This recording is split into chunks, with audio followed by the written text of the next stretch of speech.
औज़ुबिल्लाहिमिनश्शैतानिर्रजीम बिस्मिल्लाहिर्रहमानिर्रहीम अस्सलामु अलैकुम। क्या हाल चाल है आपका? उम्मीद है कि अब सब खैरियत से होंगे। जी नाज़रीन, आज की इस वीडियो में हम आपको बहुत ख़ास और एक इम्पॉर्टेंट और मज़ेदार सी चीज़ बनाना सिखाएंगे जो अक्सर हम बेकरी वगैरह से जाके लेकर आते हैं और वो मतलब किसी को अच्छी लगती हैं, किसी को अच्छी नहीं लगती, कभी कभार वो हमारे मेयार के मुताबिक नहीं होती है। तो आज हम घर में बनाएंगे विदाउट ओवन के साथ, मतलब ओवन का हम इस्तेमाल नहीं करेंगे, जिसमें हम बनाएंगे चिकन वेज पैटीज़। इसमें चिकन भी डलेगा, वेजिटेबल्स भी डलेंगे। जिसने वेजिटेबल्स डालनी है डाल ले, जिसने नहीं डालनी ना डाले। ठीक हो गया।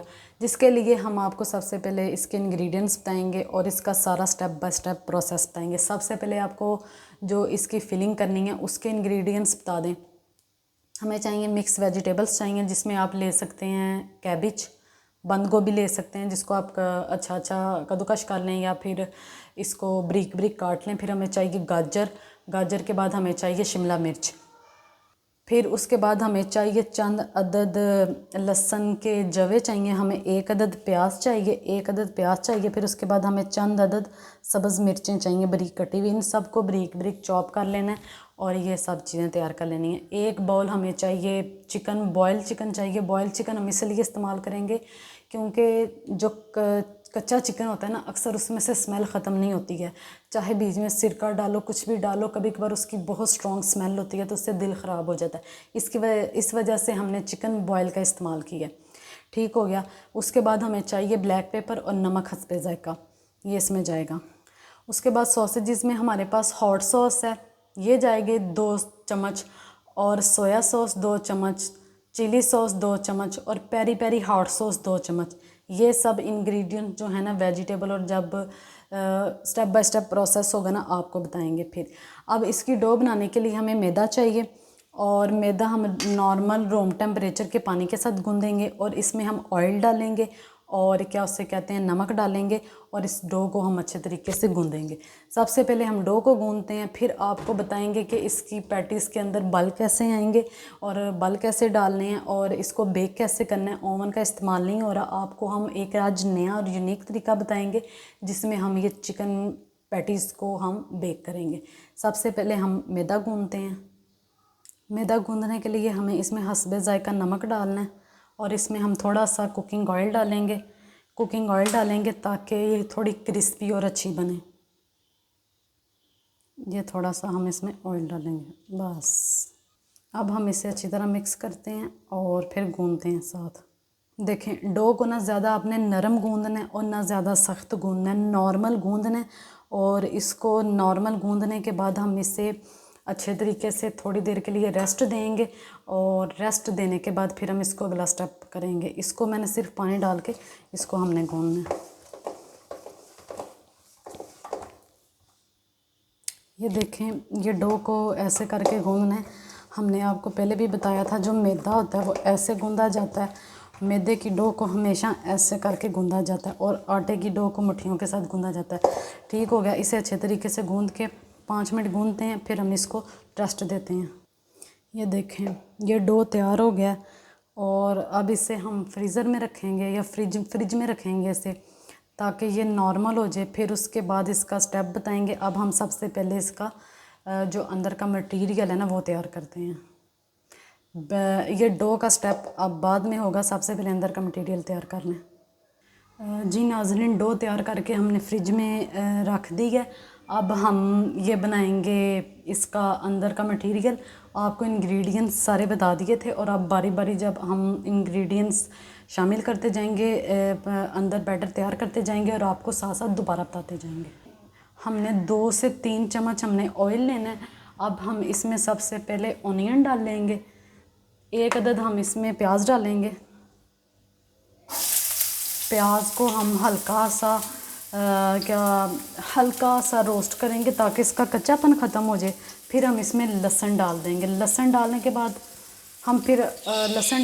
फिर हम इसमें सब्ज़ मिर्चें डालेंगे ताकि सब्ज़ मिर्चों का भी कच्चापन ख़त्म हो जाए, और फिर अगला प्रोसेस साथ साथ करेंगे।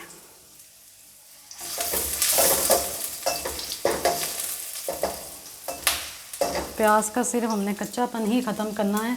वो इतना स्ट्रॉन्ग हमने प्याज को नहीं कर देना जिस तरह के पुलाव के लिए किया जाता है या बिरयानी के लिए किया जाता है, क्योंकि अगर हम उस तरह करेंगे ना तो फिर वो उसका फ्लेवर आएगा तड़के वाला। तो हमने तड़के वाला सिस्टम नहीं करना है।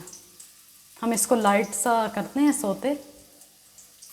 ये हमारा प्याज हल्का सा सौते हो चुका है। अब हम इसमें लहसुन डालेंगे, इसको लाइट सा ब्राउन करेंगे। ये हमारा लहसुन भी हल्का सा सौते हो चुका है। अब हम इसमें डालेंगे सब्ज़ मिर्चें,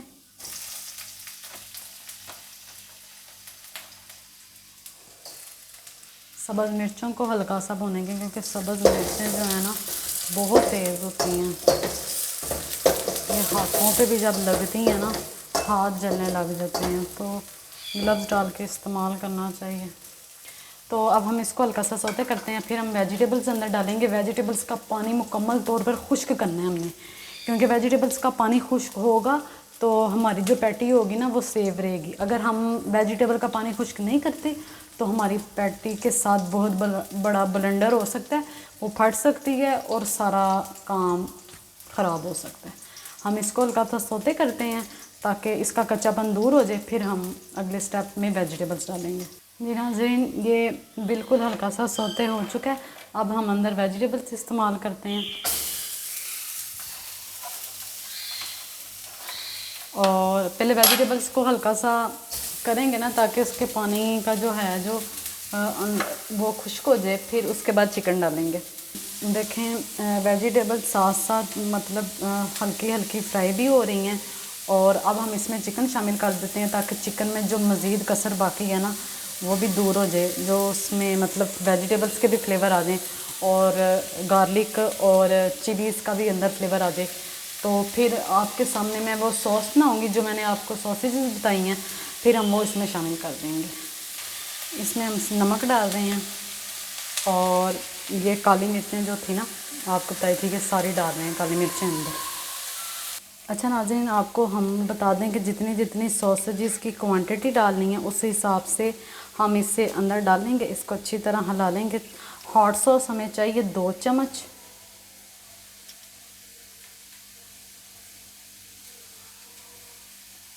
हॉट सॉस 2 चम्मच, और ये 2 चम्मच डालते हैं। सोया सॉस चाहिए हमें 2 चम्मच,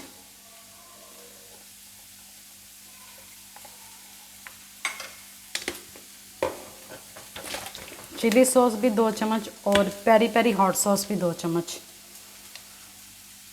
जिस चीज़ की कमी होगी बाद में ऊपर नीचे किया जा सकता है। पेरी पेरी हॉट सॉस भी 2 चम्मच डालेंगे। ज़्यादा स्पाइसी भी ना हो जाए, कुछ लोग स्पाइसी नहीं खाते हैं।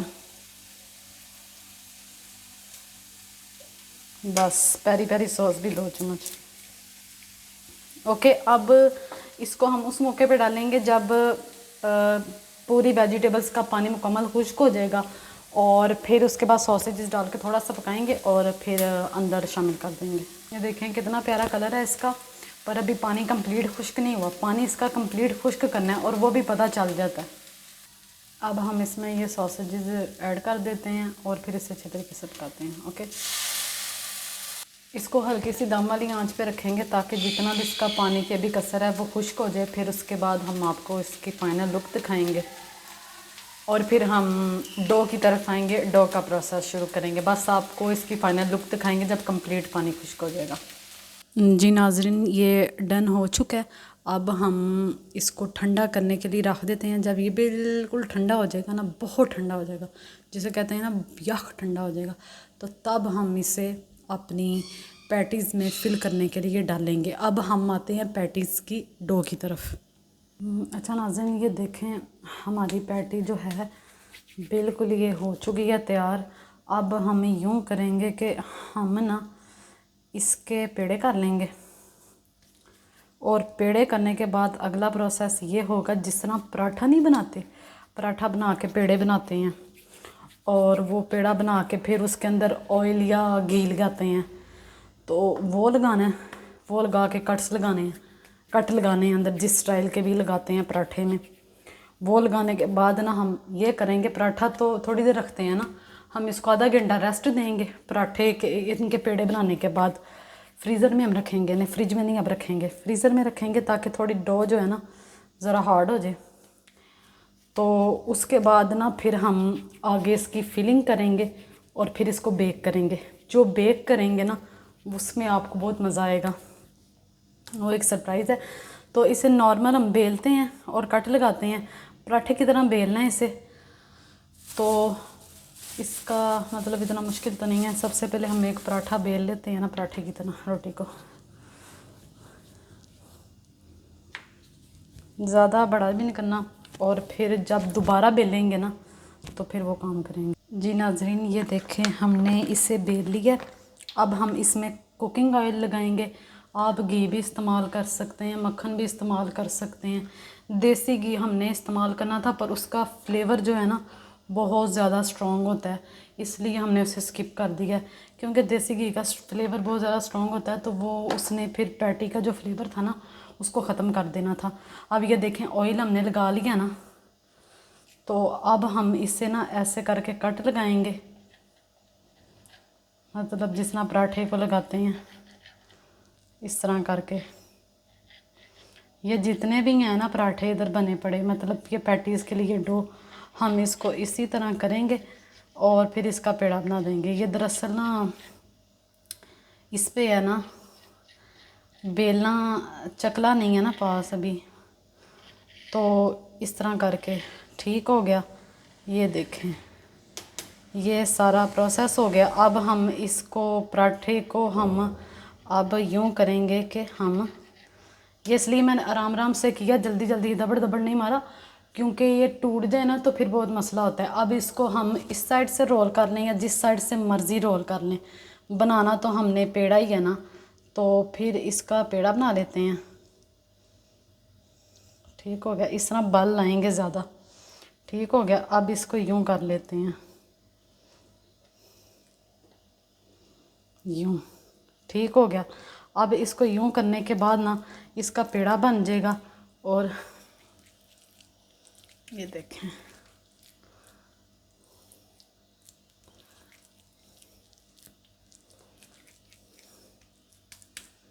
ये देखें ये पेड़ा बन गया इसका। तो अब इसको इसी तरह करके हम ओवन में रख, ओवन में कह रही हूँ, ओवन में हम कह रहे हैं तो ओवन में रख नहीं रखना, इसे फ्रीज़ करना है थोड़ी देर के लिए। फ्रीज़ थोड़ी देर करके फिर इसको नॉर्मल फ्रीज़र में रखेंगे। तो फिर उसके बाद हम इसे फिल करेंगे और इसको बेक कर लेंगे। नेक्स्ट स्टेप ये होगा। जी नाज़रीन, ये हमारे डन हो चुके हैं पैटीज़ के लिए जो डो है। अब इसे फ्रिज में रखेंगे, फ्रीज़र में थोड़ी देर रख के फिर फ्रिज में रखेंगे, ताकि जो ये डो है ना ये थोड़ी हार्ड हो जाए और फिर हमें ना इसको ना बेलने में ज़रा मतलब मसला ना हो। क्योंकि जो मैदा होता है ना वो हल्का सा भी नरम हो जाए ना, तो वो हल्का सा भी कुछ नरम हो जाए तो वो फटने लग जाता है। तो इसे हम इस तरह करके रखेंगे, फ्रीज़र में रखेंगे, फिर इसे हम पैटी का जो बैटर है वो फिल करेंगे, फिर आगे से बेक करेंगे। ठीक हो गया, ये हमारा प्रोसेस कंप्लीट हो गया। अब बस बेक करने वाला है और इसे 15 मिनट हमने रेस्ट देना है। जी नाज़रीन ये देखें, जी नाज़रीन ये देखें, ये मैंने रोटी बेल ली है और अब इस पे हल्का सा पानी लगाएंगे और इसमें वो मटेरियल फिल कर देंगे और इसे रोल कर लेंगे। अब ये स्टेप है। ये देखें ये तैयार हो चुका है। अब इसे बस रोल करना है इस तरह करके, ठीक है। और आप जिस तरह की चाहे से शेप दे सकते हैं। ये देखें ये इसकी शेप है। ओके हो गया। अब हम सारी ऐसे तैयार करते हैं और फिर बेकिंग के लिए इसे रखते हैं। ओके जी नाज़रीन, ये देखें ये बिल्कुल बेकिंग के लिए तैयार है। हमने इसको रेडी कर लिया है और आपके सामने ये बिल्कुल बेकिंग के लिए तैयार है। और हमारा जो ओवन है ये है, आपने किसी बड़े से तसले या बड़े सी देचके में आपने बजरी लेनी है और बजरी को अच्छे तरीके से सरफ के साथ धो लीजिएगा, क्योंकि बजरी में बहुत ज़्यादा जरासीम होते हैं। और बजरी जब ये गर्म हो जाएगी और इसको नॉर्मल हीट पे करके हम इसको 20 से 25 मिनट तक रखेंगे और जब हमारी इसकी फ़ाइनल लुक आ जाएगी तो हम आपको इसको दिखा देंगे। बजरी को ज़रूर अच्छे तरीके से सरफ के साथ धोइएगा, इसमें गंदगी होती है, जरासीम होते हैं और वो बिल्कुल साफ़ सुथरी होकर इसकी शक्ल ये आ जाएगी। और अब हम इसे बेक करेंगे, 20 से 25 मिनट के लिए रखेंगे और फिर फाइनल लुक दिखाएंगे। ओके जी नाज़रीन, ये देखें हमारा नॉर्मल हीटअप हो गया। अब इसमें हम ना इसके ऊपर ना हम ना वो लगा के ना अंडा और हल्का सा ऑयल इसको शाइनिंग देंगे और इसे बेक के लिए रख देंगे। फिर आपको इसकी दोबारा से हम फाइनल लुक दिखाएंगे। ओके जी नाज़रीन, ये देखें हमने रख दिया।